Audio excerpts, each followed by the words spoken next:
নমস্কার বন্ধুরা, গল্পকথক মিতার চ্যানেলে আবারও জানাই শ্রোতা বন্ধুদের অনেক অনেক স্বাগত। সামনেই পুজো চলে আসছে, আর সেই পুজো নিয়েই আজ আমি একটা আপনাদের গল্প শোনাব।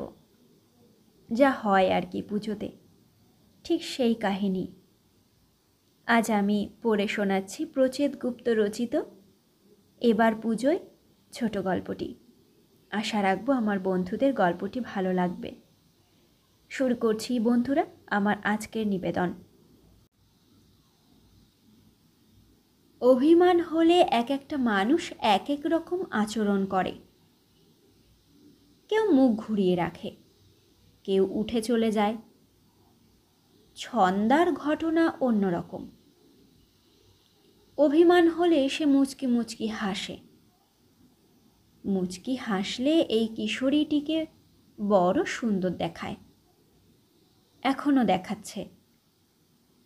হাসি মুখে ছন্দা বলল, বাবা, তাহলে তুমি কিছুতেই রাজি হচ্ছ না?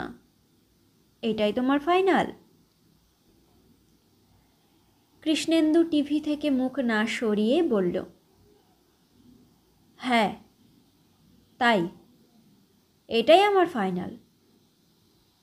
ছন্দা ফিক করে হাসল। এর মানে তার অভিমান আর একটু বেড়েছে। বারবারই কথা। একটু আগে তার প্রিয়তম মানুষটি তার যে অনুরোধ প্রত্যাখ্যান করেছে সেটি খুবই গুরুত্বপূর্ণ। শুধু গুরুত্বপূর্ণ নয়, এর সঙ্গে তার প্রেস্টিজ জড়িয়ে আছে। সে তার বন্ধুদের বলে এসেছে, বাবা অবশ্যই রাজি হবে। শুধু রাজিই হবে না, শুনলেই লাফিয়ে উঠবে। সেই বাবার এই নিষ্পৃহ অবস্থা। এই বয়সে সব কিছু হেলাফেলা করা যায়, কিন্তু প্রেস্টিজ হেলাফেলা করা যায় না। বাবা কি বিষয়টা বুঝতে পারছে না? মনে তো হচ্ছে না পারছে। একটু চুপ করে থেকে ছন্দা বলল, বাবা, কেন ফাইনাল কেন? রিখিয়া, মেঘলা, কাবেরী, টুটুদা, ঘুটুস সবার বাবাই তো পার্টিসিপেট করছে, তুমি করবে না কেন? আমি কত আশা করে তোমার নাম দিলাম। কৃষ্ণেন্দু এবার একটু বিরক্ত হলো। সেই বিরক্ত ভাব চোখে মুখে ফুটল। বলল, তোমার মতো একটা বুদ্ধিমতী মেয়ে এরকম কাজ কেন করলো সেটাই তো বুঝতে পারছি না। নাম দেওয়ার আগে আমাকে একবার জিজ্ঞেস করা উচিত ছিল। সবাই পাগলামি করলে তোমার বাবাকেও করতে হবে? সামনের নিচু টেবিল থেকে হাত বাড়িয়ে ছন্দা স্যুপের বাটিটা তুলল। শালপাতার আদলে তৈরি এই বাটিগুলো চমৎকার দেখতে। চেহারায় একটা বুনো এফেক্ট আছে। চামচটাও সেরকম, ঠিক যেন একটা পাতা। ছন্দা রোজ রাতে খেতে বসার আগে এই স্যুপটা খায় এবং বাবার সঙ্গে জরুরি কথা সারে। পাতা চামচে ছোট্ট চুমুক দিয়ে ছন্দা বলল, এটা তুমি কি বলছো বাবা? পাগলামি কেন হবে? উৎসবের দিনে সবাই মিলে হইচই করাটা পাগলামি? পুজোর সময় আমাদের এখানে প্রত্যেক বছরই তো কিছু না কিছু হয়। নাটক, গান, আবৃত্তি, ছোট বড় সকলের জন্য ব্যবস্থা থাকে। সেই যে একবার ছোটবেলায় আমাদের ছোট নদী আবৃত্তি করতে গিয়ে মাঝপথে আজ ধানের খেতে গিয়ে ফেলেছিলাম, মনে আছে তোমার? কৃষ্ণেন্দু আরও গম্ভীর গলায় বলল, কত কিছু হওয়া আর এটা হওয়া এক হলো ছন্দা? নাটক, গান টানের একটা মানে আছে। এই ধরনের পারফরমেন্সের মধ্যে দিয়ে অনেকের ভেতরের চাপা থাকা গুণগুলো বেরিয়ে আসে। কিন্তু এসব কি? যত সব ছেলে মানুষই। পুজো কমিটিতে কারা আছে এবার? সুধাংশুবাবু সেক্রেটারি না? কাদের মাথা থেকে এসব বেরিয়েছে? বাবা, তুমি মিথ্যেই রাগ করছো। এবারের আইটেমগুলো যদি শোনো, তুমি আনন্দে এত জোরে লাফিয়ে উঠবে যে ছাদে মাথা ঠুকে যেতে পারে। তুমি কি শুনবে? দয়া করে তুমি যদি একটু টিভির সাউন্ডটা কমাও, তাহলে তোমাকে শোনাতে পারি। কৃষ্ণেন্দু টিভির আওয়াজ কমাতে কমাতে বলল, শোনাতে পারো, তবে তাতে আমার মত বদলাবে না কিন্তু। ছন্দা ভাষণ দেওয়ার কায়দায় হাত নেড়ে নেড়ে বলতে শুরু করলো, এবার পুজোয় ফাংশনগুলো একটু অন্যরকম হচ্ছে, সামথিং ডিফারেন্ট। সেই চলতি গান, কবিতা, নাটক নয়, সব কিছুর মধ্যেই একটা ফোক আর ভিলেজ টাচ থাকবে। ফোক আর ভিলেজ টাচ মানে বুঝতে পারছো তো? লোক অনুষ্ঠান আর গ্রাম গ্রাম ব্যাপার, লোকসঙ্গীত, লোকনৃত্য এসব যেমন হবে, তেমনি আবার আলপনা, ধুনুচি নাচ, পিঠে তৈরি এসব গেমসও থাকছে। কৃষ্ণেন্দু সোজা হয়ে বসল, চোখ বড় বড় করে বলল, গেমস? ছন্দা হাসতে হাসতে বলল, বাবা, এবার কিন্তু আমি কেঁদে ফেলব। তুমি এমন একটা ভান করছো যে গেমস মানেও জানো না। সবাই বলছিল গেম লিস্টে অন্তাক্ষরী, সং মেকিং আর হুজিবুজি ঢোকানো হোক, সেই নিয়ে একটা ঝগড়া হলো। শেষ পর্যন্ত ঠিক হয়েছে ওগুলোও থাকবে, আবার এগুলোও থাকবে। হুজিবুজি? হুজিবুজিটা কি জিজ্ঞেস করলে তুমি কি রেগে যাবে ছন্দা? ছন্দা ঘাড় নেড়ে বলল, না, রাখবো না, তবে বলবও না। হুজিবুজি খেলাটা বড়দের আগে থেকে বলা যাবে না, তাহলে খেলা দেখার মজাটাই নষ্ট হয়ে যাবে। এর সঙ্গে আমাদের মতো টিনেজারদের জন্য থাকছে আলপনা কম্পিটিশন, মা কাকিমারা করবে পিঠে তৈরির লড়াই, আর তোমাদের জন্য ধুনুচি নাচ। কেমন হয়েছে? কৃষ্ণেন্দু মুখটাকে তেতো খাওয়ার মতো কুঁচকে বলল, খুব খারাপ, অতি জঘন্য। এসবের মানে কি? আমি যদি পুজো কমিটিতে থাকতাম সব বাতিল করে দিতাম। এগুলো ছেলে মানুষই ছাড়া আর কিছুই নয়। শুধু ছেলে মানুষই নয়, মেকি, বানানো। গ্রাম ভালো লাগে তো গ্রামে যাও না বাবা, 2-4 দিন বেরিয়ে এসো। হ্যারিকেন আর মশার কামড় কেমন লাগে তখন দেখবে। ফ্লাইওভারের ধারে ফ্ল্যাটে বসে একতারা বাজানোর কি আছে? ছন্দা উৎসাহের সঙ্গেই বলল, চিন্তা করো না বাবা, একতারার ব্যবস্থাও থাকছে। এবার আমরা যে ব্যান্ড আনছি তার নাম একতারা। নাম শুনেছ? অল বাউল সঙ্গীত। সপ্তমীর রাতে ওদের পারফরমেন্স, তোমাদের ধুনুচি নৃত্য অষ্টমীর সন্ধেতে। তোমাদের মানে? ছন্দা, শুনে রেখো, কোনো রকম লোক হাসানোতে আমি নেই। রাস্তায় ধুনুচি হাতে নাচতে পারবো না আমি। ছন্দা বলল, রাস্তায় কোথায় বাবা, প্যান্ডেলের ভেতরে তো। ওই একই হলো, বরং একটু বেশিই হলো। সং সেজে নাচানাচি করলে অনেকেই পাশ কাটিয়ে চলে যাবে, প্যান্ডেলেই দাঁড়িয়ে পড়বে। ছন্দা হাত নেড়ে বলল, এই মা, দাঁড়িয়ে পড়বে কেন? আমরা তো বসার জায়গা রাখছি। ছন্দা এরপর গলা নামিয়ে বলল, একটা সিক্রেট কথা তোমায় বলে রাখছি বাবা।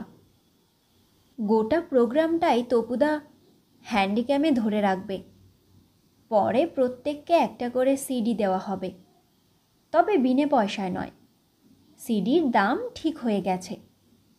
আমাদের আলপনা কম্পিটিশনের দাম হয়েছে 100 টাকা, মায়েদের পিঠে তৈরির সিডির জন্য দিতে হবে 125। সব থেকে কস্টলি হচ্ছে ধুনুচি নাচের সিডি, 150। ওই প্রোগ্রামটাই সব থেকে এক্সাইটিং কি না? ইতিমধ্যেই 27টা বুকিং হয়ে গেছে। বুটুস তো বলেইছে ওর বাবার নাচ কালেকশনে রাখার জন্য 300 টাকা পর্যন্ত খরচ করতে রাজি। হে হে হে। আর কিছু জানতে চাও বাবা? কৃষ্ণেন্দু থমথমে গলায় বলল, আর একটা জিনিসই জানতে চাইছি, এসবের প্ল্যানটা কার? মানে পরিকল্পনাটা কে করেছে? ছন্দা এগিয়ে গেল বাবার কাছে, কানের কাছে মুখ এনে বলল, মায়ের। একটু চুপ করে থেকে কৃষ্ণেন্দু বলল, তোমার মা কেন এরকম একটা অদ্ভুত পরিকল্পনা করেছে তুমি জানো ছন্দা? ছন্দা গম্ভীর গলায় বলল, জানি বাবা, কিন্তু বলবো না, ওটা বড়দের ব্যাপার। কৃষ্ণেন্দু সিগারেটে লম্বা টান দিয়ে বলল, পুজো প্যান্ডেলে নাচানাচির পরিকল্পনাটা কি তোমার? বনানী আয়নার সামনে বসে ক্রিম মাখছে। হাসতে গিয়ে নিজেকে সামলে নিল। রাত ক্রিম মাখার সময় হাসি কান্না বারণ। বলল, হ্যাঁ আমার। ভালো হয়েছে না? বেশ একটু অন্যরকম। আমাদের তো এরকম কখনো হয়নি। সবাই খুবই অ্যাপ্রিসিয়েট করলো। এই, তুমি কিন্তু আবার প্যান্ট শার্ট পরে নাচতে যেও না, ছবিতে বোকার মতো লাগবে। হাতে ধুনুচি, গায়ে এক্সিকিউটিভ শার্ট। কৃষ্ণেন্দু সদ্য ধরানো সিগারেট অ্যাস্ট্রেতে গুজে দিল। উঠে গিয়ে এসি মেশিনটা চালিয়ে দিয়ে খাটে এসে বসল। বলল, তুমি কি ভাবছো বনানী, আমি নাচব? বনানী এবার মুখ ঘোরালো। রাতের ক্রিমে কি চোখ বড় করা বারণ আছে? থাকলে থাক। বনানী দুটো চোখই বড় বড় করে অবাক গলায় বলল, ও মা, তুমি নাচবে না মানে? তোমার জন্যই তো আইটেমটা রাখলাম। কৃষ্ণেন্দু ঠান্ডা গলায় বলল, আমার জন্য? কেন? তোমাদের কি ধারণা আমি খুব ভালো নাচতে পারি? এই যে রোজ সকালে আমি অফিসে গাড়ি চালিয়ে যাই, কেন যাই? সেখানে গিয়ে নাচবো বলে? এই যে মাসে একদিন করে মুম্বাইতে বোর্ড মিটিং হয়, আমাকে প্লেনে উড়ে যেতে হয়, চেয়ারম্যান আসেন, মিটিংয়ে আমি কি করি? নাচি? বনানী আর পারল না। রাত ক্রিমের নিয়ম ভেঙে হাসল। বলল, এরকম রাগ রাগ ভাবে বলছো কেন? কিভাবে বলবো? নেচে নেচে? শুধু প্ল্যান করনি, মেয়েটাকেও তাতিয়েছ। মনে হচ্ছে সে তার বাবাকে না নাচিয়ে ছাড়বে না।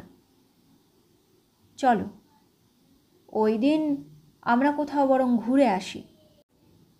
ছন্দার হাত থেকে বাঁচার আর অন্য কোনো পথ নেই। ভোরে কোথাও বেরিয়ে যাব, ফিরবো একেবারে রাতে। বাইরে কোথাও খাবো, ততক্ষণে এখানকার রং তামাশা শেষ হয়ে যাবে। কথা থামিয়ে কৃষ্ণেন্দু খাট ছেড়ে উঠে এসে স্ত্রীর পাশে বসল। কাঁধে একটা হাত রেখে বলল, চলো না, তিনজনে মিলে সত্যি সত্যি একটা গ্রামের পুজো দেখে আসি। কাছাকাছি কোনো গ্রাম। গাড়ি নিয়ে চলে যাব, সন্ধ্যের পর ব্যাক। ছন্দা তো গ্রামের পুজো দেখেনি কখনো। বনানীর ক্রিম মাখা হয়ে গেছে। এবার সে তুলো দিয়ে গোটা ক্রিমটা মুছে ফেলবে। এই জিনিসের এটাই মজা, লাগাতে হয় আবার সঙ্গে সঙ্গে তুলেও ফেলতে হয়। তুলো ঘষতে ঘষতে বনানী বলল, পুজোর সময় গ্রাম দেখতে গ্রামে যেতে হবে কেন? আজকাল পুজোর সময় কলকাতার অলিতে গলিতে অজস্র গ্রাম হয়। মাটির বাড়ি, সুপুরি গাছ, খড়ের চাল। শুনেছি গত বছর বালিগঞ্জ সার্কুলার রোডের পাশে একটা গ্রামে নাকি আলপথ ধরে ঢোকার ব্যবস্থা হয়েছিল। সরু আলপথ, দুপাশে ধান ক্ষেত, খেতে গাড়ি পার্কিং। বেশ কিছুটা আলপথ ধরে হেঁটে গেলে তবে পুজো মণ্ডপ। সেই আলপথে কাদা ছিল, এমনকি চোরকাটা পর্যন্ত ছিল। ঘটনা এখানেই শেষ নয়, ওখানে ঝিঁঝির ডাকেরও আয়োজন করা হয়। সপ্তমী, অষ্টমী, নবমী মাইকে আর কিছুই বাজেনি, অনলি ঝিঁঝি। সত্যিকারের গ্রামে গিয়ে এর থেকে বেশি তুমি কি পাবে? কৃষ্ণেন্দু ফোঁস করে একটা নিঃশ্বাস ফেলল। না, মনে হচ্ছে না পারা যাবে। এবার এদের এখান থেকে সরানো যাবে না। বনানী উঠে পড়ল, বলল, নাও আলোটা নিভিয়ে দাও।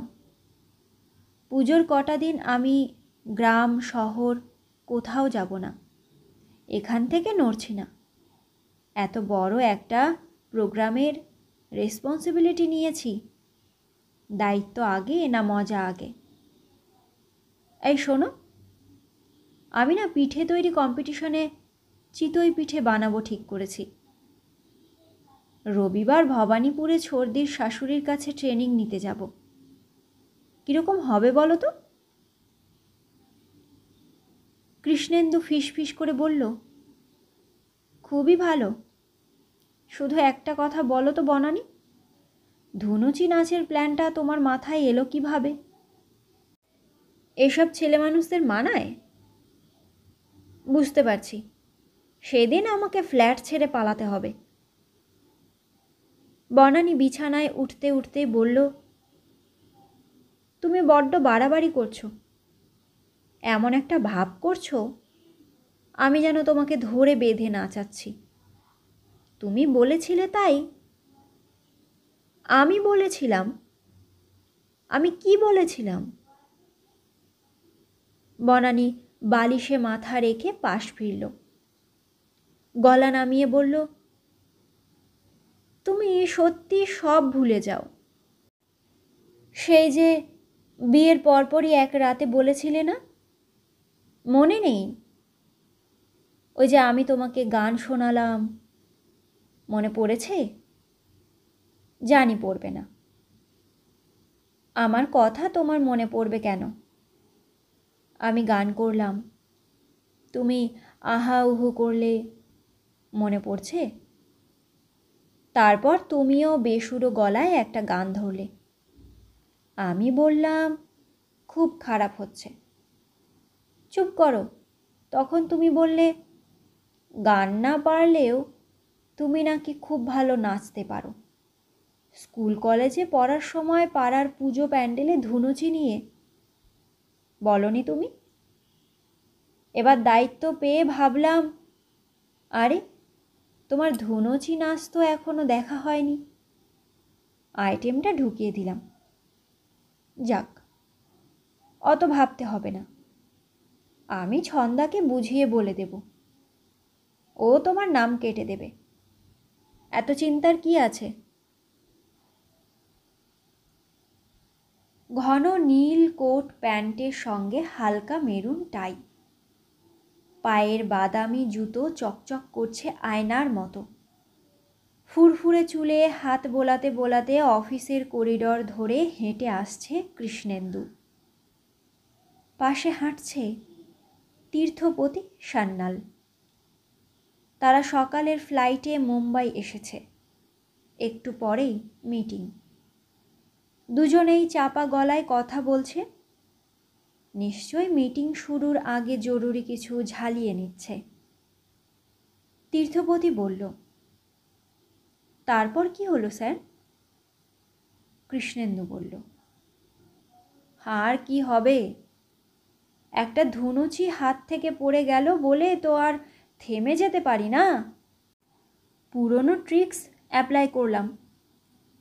নাচতে নাচতেই হাত বাড়ালাম, কে যেন আর একটা এগিয়ে দিল, ব্যাস চটাপট হাততালি। ওয়ান্ডারফুল ওয়ান্ডারফুল কিনা বলতে পারবো না, প্রাইজ তো ভাই পেলাম না। তবে শেষ হয়ে যাওয়ার পর দেখি মেয়েটা খুব হাততালি দিচ্ছে। হা হা, বাবার নাচ দেখে হাততালি, ভাবো দেখি কাণ্ডটা।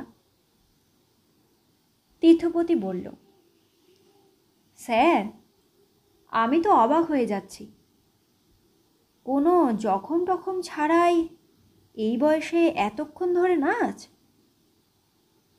কৃষ্ণেন্দু অল্প হাসল, বলল, না সেরকম কিছু নয়, কোমরে একটা হালকা ব্যথা হয়েছে, তবে সেটা এনজয় করছি। নেক্সট উইকে সিডিটা হাতে পাবো, একদিন এসো না, সবাই মিলেই দেখা যাবে। আজ মহালয়া, দেবীপক্ষের সূচনা। আজ থেকে অশুভ শক্তিকে বিনাশ করে শুভ শক্তির আগমন হয়। আমার সকল শ্রোতা বন্ধুদের জানাই মহালয়ার অনেক অনেক শুভেচ্ছা। গল্পটি কেমন লাগলো অবশ্যই কমেন্টে জানাবেন, আর অবশ্যই পাশে থাকবেন গল্পকথক মিতার। আবার হাজির হব আপনাদের মাঝে নতুন একটি গল্প নিয়ে। ততক্ষণ পর্যন্ত সবাই ভালো থাকবেন, সুস্থ থাকবেন।